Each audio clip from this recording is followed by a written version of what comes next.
right, so again, this is called stressed or stressed out or stressed students, but the truth is that we're stressed, like we're really stressed.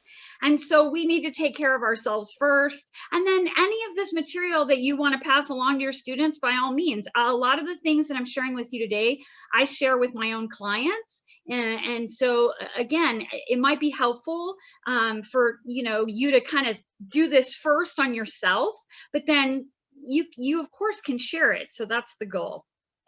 Okay, so this is what my students say to me every day. I feel so bad. I guess I'm depressed. That's what they say. I guess I'm depressed. And so as we go through these first few slides, I want you to see, are people really depressed right now? Or are they down regulating? And my gut would say people are down regulating. And we're going to learn about that in just a few seconds. And then people also say to me every day, I can't motivate myself to do anything. That is like the number one thing I hear every day. I just can't motivate myself. So if that's you, you're in great company. We are all there. None of us can motivate ourselves to do anything. I did make chocolate chip scones and Thanksgiving dinner the other day, though. All right. So I'm going to give us one reminder slide about what stress looks like. None of us really need this slide. We know what stress looks like, but I thought it would be nice just to remind ourselves.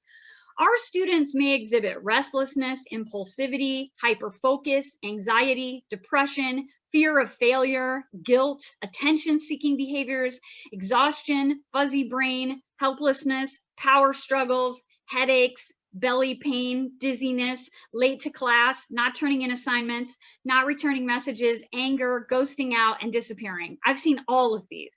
So I'm sure you have in your classrooms as well. And just remember that there are not only emotional responses to stress, but there's mental responses to stress and behavioral responses to stress and physical responses to stress. A lot of times our illness equals a stress response. So emotion, behavior, or I feel sick, that could be a stress response. So students right now are really trying to feel alive. They are down regulated and shut off, and they are trying to push the edge of aliveness. So they're punchy and kind of jerky, and they're kind of punky right now, and they're trying to kind of push the edge. They're trying to feel alive.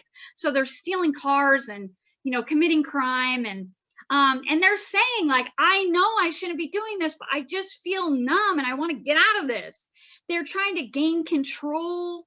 They're trying to create safety in their world. This is all out of control, and they're trying to do something. So they're going to look kind of off in your class, right? You're not going to have your best semester ever. So they may also not even be able to acknowledge that they're stressed out. Like sometimes I'll say, well, it kind of seems like you're stressed out. And they're like, I don't know. So I don't even know that some of them can even acknowledge that they're stressed out. They might not be able to acknowledge that due to their culture, due to their perfectionism, due to denial, who knows, due to all sorts of things. So let's start out with the first big system that's kind of hijacking us. We're going to talk about the predictive brain, mirror neurons, and autonomic nervous systems. So let's imagine that you're going into your kitchen and you come out with a sandwich. If I see you coming out of your kitchen with a sandwich, I'm going to be like, of course they came out of their kitchen with a sandwich. Sandwiches live in the kitchen. But if you came out of the kitchen holding a tool, I would be like, I wonder if they got that tool in the kitchen. That's very strange. I guess there could be a toolbox underneath the cabinet. If you came out of your kitchen carrying a baby bear, I would be like, what is happening right now, right? My brain would be like, how is a baby bear in the kitchen? By the way, that is a bear in somebody's kitchen, this picture. Anyway, so the brain is a predictor. The brain is a predicting machine, and it is using top-down predictive coding. And the key function of the brain is to use the past to predict the future. The brain predicts what it's going to see before it's going to see it. So of course, when you see somebody coming out with a sandwich, you're like, yes, I predicted that. They came out of the kitchen with a sandwich. It predicts patterns, sets up expectation, and does like a feedback loop. Okay, a tool, interesting. I might have to add toolbox to my predictive thing here. Predictive errors really are taken very seriously by the system. So if you came out with a bear, that would really fry my system. And the reason why that would fry my system is because if I go to a watering hole every day to get my water and food, and a day there's a saber-toothed tiger there and he eats me, my error is fatal. And so I take prediction errors very seriously in my brain. And as a result, when we're engaging in the world and we're predicting, we want the world to be as we expect it to be. But what's happening right now? There's absolutely nothing that's predictable. Like if you told me that there were like an army of squirrels outside of my house that had like sub-automatic machine guns, I'd be like, of course. So there's nothing predictable about right now. And so what's happening is our brain is doing what it always does. It's trying to predict, it's trying to regulate for error, and the brain cannot. The brain is failing. The brain cannot identify what is going to happen next. So as a result, because of that error, our brains are down regulating. And when students say that they're depressed, I say, I don't know. Are you really depressed? Or are you down regulating? And if they can identify that there are areas in their life that they're happy and that they're joyful and bouncy, but just certain times they feel kind of depressed, then all that's happening is the brain is down regulating. And you can imagine that school and this corona and the comeback plan and all the weirdness that they're getting in the email, it's very hard to kind of predict what's going on. And so we are 100% down regulating right now. And what happens when we down regulate is we feel numb. We don't feel alive. And that's why you see your students kind of acting out, committing crime, to pushing the envelope, because they're wanting to feel that aliveness again, because they feel shut down and numb. And we might be in that same category as well. In addition to our brain being a coder and predictor, we also have mirror neurons. And in 2004, they discovered mirror neurons in the brain. They're a specialized type of neuron. And mirror neurons fire when we have the direct experience, but also when we witness an experience that somebody is having or we're seeing through social media. So again, these mirror neurons fire top down, and we are experiencing the exact same thing when we watch an experience as if we are experiencing it. So what this means to you is that if your students are in great distress, you're feeling it. This is why we love scary movies. I don't love scary movies, but other people like scary movies. But we like them because they scare us. It's like that collective, like we like that experience. Our brain can't tell the difference between actually being scared and, watching a scary movie.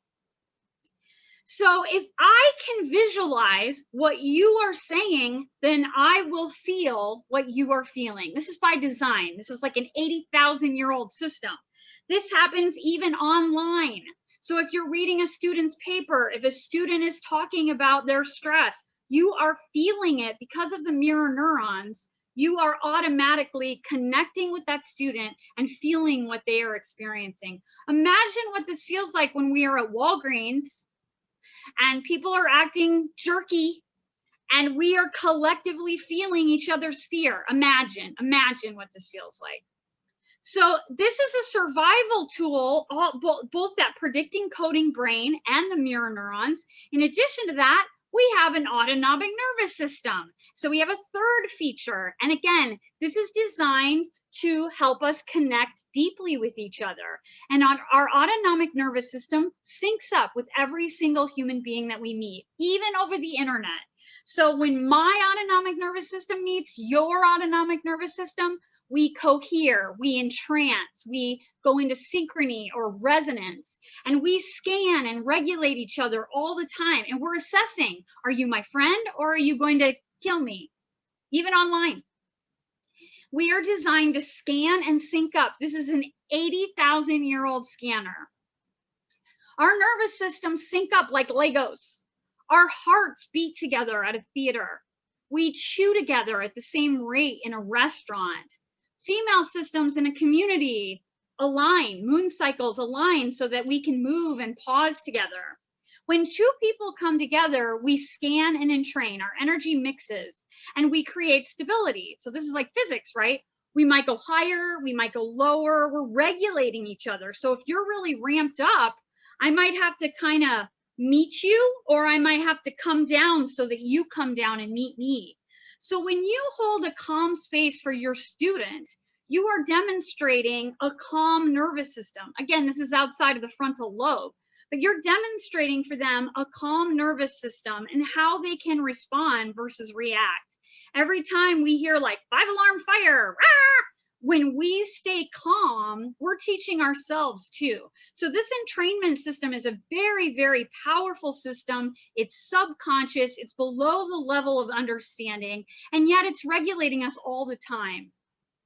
In addition to that, fear is contagious. We have 50 years of robust, large-scale quantitative data that says that emotional contagion will spread through a social system, even affecting our friends and significant others. The research actually showed that 2 layers of people were affected by emotional contagion. So your partner's feeling it. Your partner's coworker is feeling it. So we've got all these layers and we're just absorbing stress. So I hope that based on predictive coding, mirror neurons, our autonomic nervous system, and fear being contagious, you have compassion right now for the pressure cooker of a world that we're living in. We are just absorbing collective stress and strain right now. In addition to that, we sync across devices, just like computers and phones, right? Sync your devices. When we feel sad or when we are at a lower vibration, we may feel like we're depressed or we're chaotic, but actually we could just be living with a depressed person, or we could just be living with an alcoholic, or we could just be living with somebody with anxiety, or we could just be in the world after 7 months of sheltering in place. All of us right now collectively are not doing well, and we're syncing up with each other. And that's not good. We don't feel good about that. So when your day is over, ask yourself, is my brain down regulating because I couldn't predict what was going to happen? Do I feel bad because I visualized somebody else's stress and absorbed it? Am I entrained with somebody else's sadness? Did I watch too much social media? Did I catch the fear? What is mine? What is somebody else's? What is this emotion? Is this even mine? Like most of the time I'm like, I feel great. I don't know why I feel so depressed. So 75% of your emotional day is not even yours. It's students, it's family, it's friend, it's politics, it's social media. Just imagine the collective fear we absorb in a grocery store. Imagine. Okay, so in addition to those 3 systems, we also have a stress response system. Can you even imagine how complex is the body? So we're going to talk about McLean's triune brain function. We're going to talk about the sympathetic nervous system, and we're going to talk about the amygdala next. Again, very quick. This is brief. Those of you who are brain scientists, just tune out because you're going to be scared. So I know that this triune brain has been disputed in the research, but I'm not talking about it in terms of like, you know, a one-stop shop. I'm talking about it in terms of brain function. And I think this analogy still works in terms of function. So we basically have 3 functions going on. We have a reptile brain function, a mammalian brain function, and a neocortex function. Right now, I think we're all kind of in the reptile brain. And I know that this has been disputed, but I think this is really where we're functioning. And if we have any question, just get out on the roads and drive around and see if a reptile is driving, because they are. So the reptile is the oldest brain, and it's our survival level, food, shelter. It uses words like Armageddon, the apocalypse. This is a violation of my freedom. I'm in lockdown. I'm in solitary confinement. My rights are being violated. So in this brain, we have negative words. We're feeling locked down. We're looking for danger. We feel threatened, and we are cranky. And this is kind of how people are driving right now. Then we have a mammalian brain function, and this is when we're flooded with feelings, and we may cry a lot, and we use words that are much softer and more emotional, like shelter in place and the pandemic, and show kindness and care for your neighbors and worry about the firefighters. And at this level, we try to create safety. What can I be helping with right now? We're very emotional. This is when we cry at, you know, commercials. And then we've got the neocortex. This is where our students are not living. This is where we want them to be in our classes. We want them to kind of be taking advantage of this time, looking for perspective, having that frontal logical brain on, creating, thinking. This particular part of our brain is not formed until we're completely formed until we're 26. So some of us on main campus are really experiencing that full blast. I also want you to know that there's no connection between the frontal lobe and the reptile brain. When the reptile brain is triggered, it does not speak to this frontal lobe. And there's a reason. There's no connectors between the two. And the reason why is because that reptile brain is designed to keep us safe. So, and we're going to talk about that in 10 seconds. So the autonomic nervous system is two branches. It's a sympathetic and a parasympathetic. The sympathetic is us all day long, that little car roaming up the hill, pulling a trailer. I got to do this. I got to grade one more paper. I got to do one more quiz. I got to do got to hold office hours. Parasympathetic is what we should be in. That is us in meditation, sleeping, floating in a pool. That is us in a calm state. And we need to be more in that state than we are right now. Fear right now is controlling us. We move through these three parts of the brain in terms of functioning. Some of the time we're functioning emotionally. Some of the time we're functioning fear. Some of the time we're functioning creative. We also have this nervous system response that kicks in. So very often we are not thinking. Our autonomic nervous system kicks in. This frontal brain goes offline. We're in fight, flight, freeze, and then we're out of control. This all starts with the reptile brain. The reptile brain is like, there is a problem, Houston. I mean, I have this experience every time I read an email from U of A that gets sent out at 8 p.m. on a Friday that talks about furlough. So if your brain at 8 p.m. is getting an email that's like, you're not going to have any money, you might die. That reptile brain is stimulating the amygdala, and basically you are in danger. And if you're in danger, then you're not thinking. So when we're triggered by that reptile brain, our amygdala's job is to shut this down, shut down that frontal lobe so that we cannot think, so that we can escape. So a snake is a snake. I am not going to pause and be like, is that snake really a stick? Because that's not how my brain works. It doesn't let this part think. It just says, get out. You're perceiving a snake, get out. Same thing with the furlough. If I read a furlough email, my brain is not like, I'm sure I'll be able to budget and figure it out. I'm instantly like, I'm going to be homeless, living behind bashes. I'm going to have no car. I'm going to have to ask my students for money. So we disassociate. We check out. Like our brain is not on. We're not thinking. And an email from the president is the same as a flat tire being chased by a lion or a student who's being difficult. So if we just looked at one of these systems, we would be a lot more compassionate about how we are with our stress right now. If we looked at these subconscious systems, the predicting brain, the mirror neurons, the autonomic nervous system, the triune brain, the sympathetic nervous system, we might be downregulated. We might experience what people are experiencing. Our system is so sensitive that we sync up with other people all the time. We absorb stress. We're reacting to danger. We're being triggered. It's no wonder we have foggy brain. I mean, school is not anyone's priority right now. Let's just get real. So take 3 minutes and just write down, either on a piece of paper or on a computer. You're not going to share this with anyone. Just write down what your biggest stress is right now. Why do you act the way you do? What do you look like as your worst self? How do you communicate when you're stressed out? Who triggers you? Are you an eater? Do you shop? Do you sleep? What do you look like when you're stressed out? I myself am definitely a non-sleeper. So I don't sleep at all when I get stressed. So, notice, who are you when you're stressed? So just take 3 minutes. We're going to take 3 minutes. We can't really change anything until we define it. So you're going to have to kind of write it down a little bit. What is your stress, and what do you look like when you're stressed?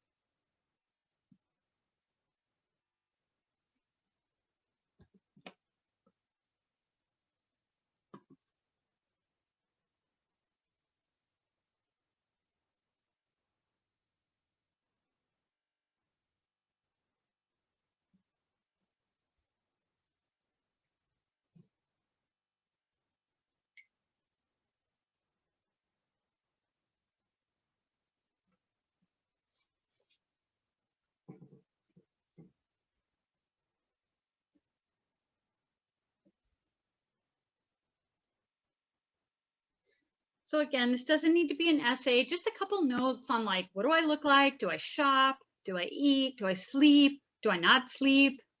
Do I erratically clean? Do I send 55 email posts about my fear? What do I do when I'm stressed out?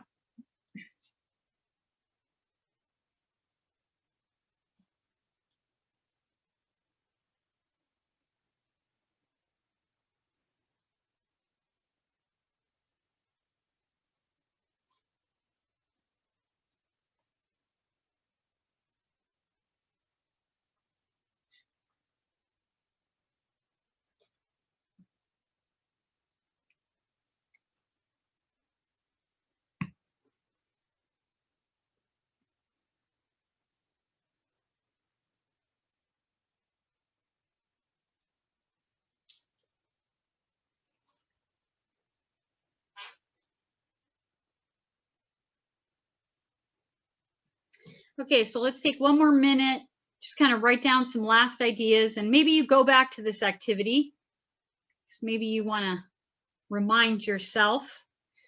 Maybe this is a good activity for your students. What do they look like when they're stressed out? How are they getting triggered? Who's triggering them? Maybe it's their roommate who they live with, right? That's a bad situation.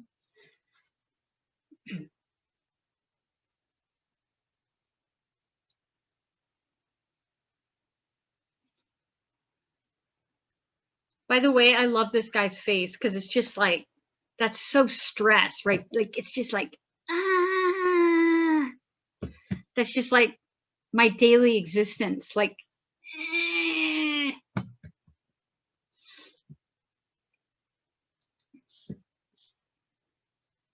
All right. So in a normal world, I would want you to share and I would want to hear all about these things, but I'm not going to make you do that because we don't have time. Okay, so now what? So now that I've decided what I look like as my worst self, now that I've kind of decided what do I look like when I'm stressed out, now what do I do? Well, you acknowledge it. The university is full of hiding faces and people who are faking the fake, trying to be all magical and like climbing the magical university ladder.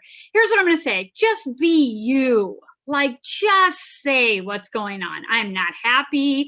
I am grumpy. Be the parent that you would want to have. Be the parent to yourself.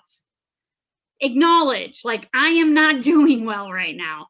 Emotions are like weather. They will pass, but they won't pass unless you acknowledge them. You have to say what's happening. So be honest. Tell people, I'm sad this week. This week's hard for me.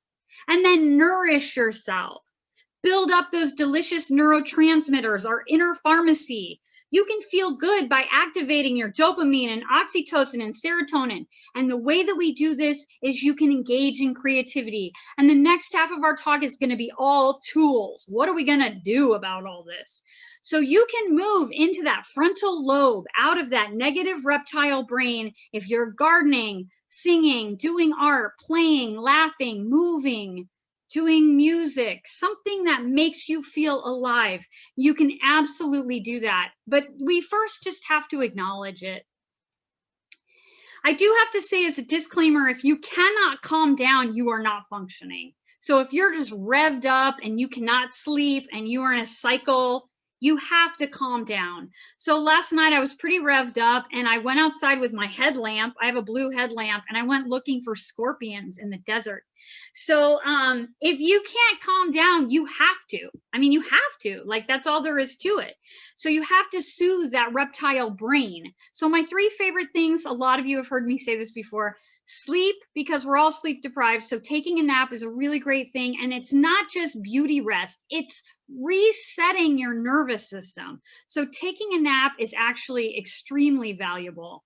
Floating in a pool, again, this is not spa day. We're not floating in a pool because we're just trying to pamper ourselves. We float in a pool because, again, we reset our nervous systems. What scared, freaked out animal is floating in a pool? No one, right? If you can float in a pool, that means that you're relaxed enough to chill out and your system is being soothed. So floating in a pool, water is a really great thing. And if all else fails, and I tell all my students to do this, so please steal it and use it. Grab a bowl about the size of your head, fill it with ice water and ice, dump your whole head in it. Make sure that you get this area right around your eyes, like the scuba mask area of your face, and dunk it in there for like, I don't know, 5 to 6 seconds and then come up. and then dunk your head in there again, and then come up, and then dunk your head again. Do this like 5 or 6 times. You are resetting your nervous system. You're stimulating your diving response, and you will calm down, because if your body thinks you're diving, it's not going to be like freaking out. So that's the quickest way, is just to grab a bowl of ice. And one student wrote me and said, I don't know if I calmed down, but I definitely started laughing. I'm like, perfect. That's what worked, then great. We have to notice if we're in one of 2 different kind of modalities. This again is stress management at the peak of your stress. Notice if you're shutting down, or notice if you're overstimulated. If you're shutting down because you've down-regulated because you just saw a bear coming out of the kitchen, then you need to force pleasure. So you might think you're depressed laying on the couch watching Netflix, but really what's happening is your brain is down-regulating. And so what we need to do is force pleasure, activate those neurotransmitters, that dopamine, find things that excite you, push pleasure. A lot of students right now are online dating. That's the way they're doing it. You find your way. You be you. Okay. And then if you're overstimulated, like I am all the time, you need to limit screen time. You need to limit your social media. You need to take a walk, like I did last night, looking for scorpions outside. You need to get that energy out. You need to walk in nature and soothe yourself, and take showers and baths, kind of calm that system down and let that energy out. Another way to stop the adrenaline flood is to close your eyes and lengthen your exhale. My favorite breathing activity is super easy. 4-2-7. A lot of people like box breathing. I don't like box breathing because I want that exhale to be longer. And so you do 4-2-7. So we're going to do 1 right now so that you remember it. So what we're going to do is we're going to breathe in for 4. We're going to hold it for 2, and then we're going to breathe out for 7. So let's breathe in for 4. Hold your breath for 2, and then exhale for 7. Good job.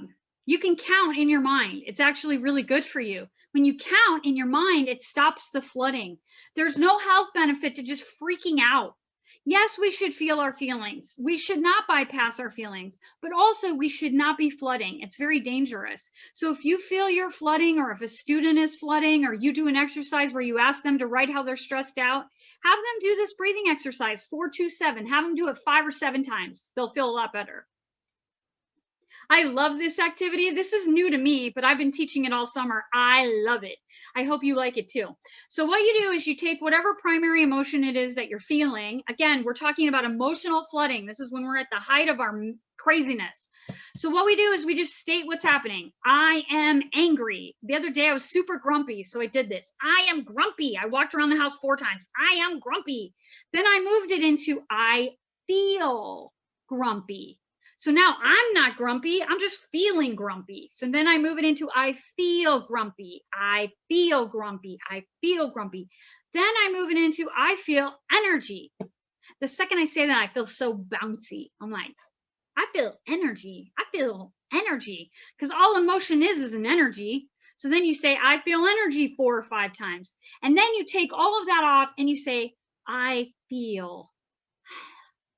It softens you. So you move from I am this state to I am feeling this state to I feel energy to I feel. It's really good. I like it a lot. I hope you like it. I hope you can use it. Another activity that I hawk a lot that I really enjoy is nostril awareness. I really like this one.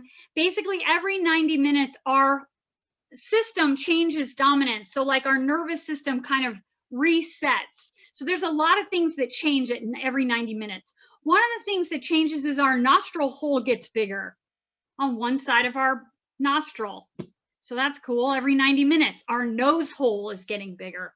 So just take a few seconds, close your mouth, and see if you can figure out which one of your nose holes is the most dominant right now. Plus, I like this activity because you can just say nose hole as much as possible.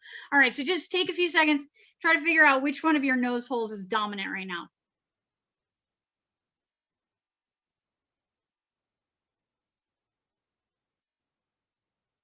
Mine's right. Mine's my left side right now. And you can feel it kind of right here where your glasses sit. All right, are you kind of feeling it? Are you feeling the way? Okay, so then when you kind of figure out which side of your nose is breathing in more air, flip it. Make the other one breathe in more air. without touching your nose. Like our students are like, just don't, you don't have to touch your nose. Just figure out which one of the nose holes. Now just make more air come up. Now that one's tricky. I do this in meetings all the time when I'm super annoyed. It looks like I'm very paying attention. My eyes are open. I'm totally paying attention, but really I'm just focused on my nose holes. You can't really answer questions in this state, but it's a really good way to relax. Okay, good. So what's happening in that activity is that you're calming down, you're quieting the brain, you're figuring out nostrils, you're feeling good. That's a really calm way to kind of soothe your system. The other one is during a panic attack. Again, I talk about this all the time, but I really like this activity. When you're having a panic attack and you're really freaking out, your students are having a panic attack. This happens all the time. Students always have panic attacks. Get them up and make them walk around their house and count items, walk and count forms. I designed this in St. Mary's when I was in the psych unit for panic attacks. And if you focus on your breathing while you're having a panic attack, you feel like you're having a heart attack. So that's not very effective. So what you do is you walk around and you see shapes and you count them. This will not work if you're just walking and counting. You have to see a shape and count it. This is 1, like your cup is 1. Your mouse is 2. The mouse wheel is 3. So walk around and find shapes and count them. And you should feel calm at about a minute and a half. 120 is probably as much as you have to do. Even the most active road ragers that I worked with that were court ordered, I would make them get out of their trucks and walk around and count. And usually they'd calm down. And then if you start feeling the panic coming back up again, then get up and walk around. It's really good if you could do this outside. This is a really easy way to not be a therapist. You don't have to do psychoeducation with them. You just say, get up, walk around, and count things until you get to about 120. So have them do that until their brain kind of quiets down. That's a really quick way to stop panicking. All right. Yoga is always a good thing. Walking meditation is always a good thing. Progressive muscle relaxation. That's the one I taught you guys last time in April, where you squeeze all your muscles and then you let them go, because your body, when you say relax, it actually does the exact opposite. When you say relax, your body goes clench. So what you have to do is you have to exaggerate the clench and then let it go. Write some thank you notes. That's a really good way to kind of calm ourselves down. We get into our heart, we get out of that brain, we get into our heart, and we feel soft and happy. Music and singing is a really, really great tool. And so anytime we can put on music or sing, guided visualization is the easiest, quickest way. There are about 150 apps right now that are like guided visualization. You just have to find the voice that you like, right? Because some of the voices are really annoying, and there's like chirpy birds and weirdness, like go walk into a meadow, look around, find a bench. You want to find a nice soothing voice, let them take you through a guided something. Those are really easy. They could be anywhere from 10 minutes to 30 minutes. You don't have to do anything. You put your headphones on and you bliss out. Our students really like mindfulness apps. So I listed my favorite ones here. There's like hundreds. Calm, Insight Timer. Chopra now has an app for the iPhone, the mindfulness app. These are, again, there's millions. Your students probably already have them on their phone. A new one that I found this year is called Liberate Meditation. It's at the bottom, and it was designed for people of color by people of color. And there's things on there about releasing microaggressions and all sorts of things. So Thrive in particular really liked that app. They were really happy to have that one. Calm seems to be one that students have. Again, it's a really easy thing to find a guided meditation for free on an app. Put your headphones on and zone out for 20 minutes. Ultimately, at the end of the day, we need to build a foundation so that we can weather this long haul that we're in. And we really need to take care of our basics. And I know that we've all heard this a million times, but it's worth repeating. Sleeping, showering, sticking with a routine, and sorting. We need like a sorting person. We need like a mental health therapist or a friend or a helper or a teacher. We need a person who we can sort through ideas. And if we don't have a person, then we need a journal. We need a journal. So these are the basics, but I think that they're really important and we need to not ignore them. Sleep, shower, staying with a routine, and sorting, key. In addition to that, we have learned that stress builds throughout the day. So it's like, and then at the end of the night, we're drinking a bottle of wine and knocking ourselves out. That is terrible. That's terrible for our systems. So what we need to do is we need to drop into that parasympathetic state throughout the day. We need to take 3-minute breaks in our day, 3-minute breaks. This is not a half hour. This is not 20 minutes. This is not extended yoga. This is literally 3 minutes. Go put on a song or one of those apps, put your headphones in and tune out for 3 minutes. We need to drop out of that stress build and we need to make it littler. So the stress builds, we drop, stress builds, drop, stress builds, drop. And if we do this, if we take little tiny baby breaks in our day, this will help our blood pressure, our heart rate, all of us. We will get very much soothed. We also need to set boundaries. We need a hard stop. We need a barrier between our work life and our school life. We need a clean break when we are done. And I know I'm talking to the choir. You guys are up till 10 o'clock at night, 2 o'clock in the morning. So we need breaks. We need to make sure that we cut off school. We are not answering student emails at 10:30 at night. So we need to pause. We need to take pauses in our day. We need to break after meetings. We need to go get tea and then we'll pee, but that'll be good because we'll be walking around. Giving is fine until we have no more to give. So if we're exhausted, what good are we going to do?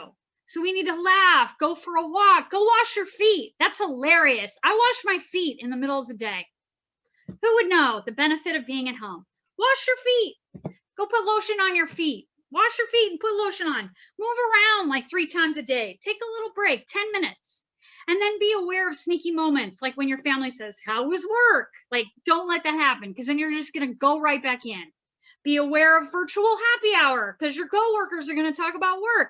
Don't text your coworkers on a Saturday because you're going to talk about work. You need to cut the cord. So think about what you're going to do to break up the day. Are you going to turn your laptop off? Are you going to move your desk around? Are you going to move to a different part of the house? Are you going to change clothes, do yoga, take a shower, watch a movie? I watch my soap. I've been watching my soap since 6th grade because I watched it with my grandma. So every day at the end of my workday, I watch The Young and the Restless. It's annoying. It's a terrible show, terrible, but it's 30 minutes. And then I break up the day and then I'm done. Do the same thing every day. You need to create a daily practice to relax. And you don't need a big chunk of time, 15 minutes, that's it. Pick one. Do you want a morning practice? Do you want an evening practice? Do you want after work practice? Pick a little 10-minute spot, 15 minutes. I know we don't have any time, but pick a little chunk of time and do a stress calming practice. Lay on your couch with the headphones on. Listen to a calming app. Listen to good music. We need to care for ourselves because if we have nothing to give, we're not going to be any use. You have the right to a listening ear. You have the right to quiet time. You have the right to do your favorite self-care activity. And so make a list of things that nurture you and calm you. And then here's my last slide for the day. Spirituality is a return home, and spirituality is not religion. Spirituality is the path of light. Spirituality is the discovery of the sacred, which is way more interesting than our reptile brain. So go find your purpose. Go find your true north.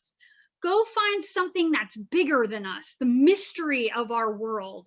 Maybe you write down all your accomplishments and your activities because your contributions matter.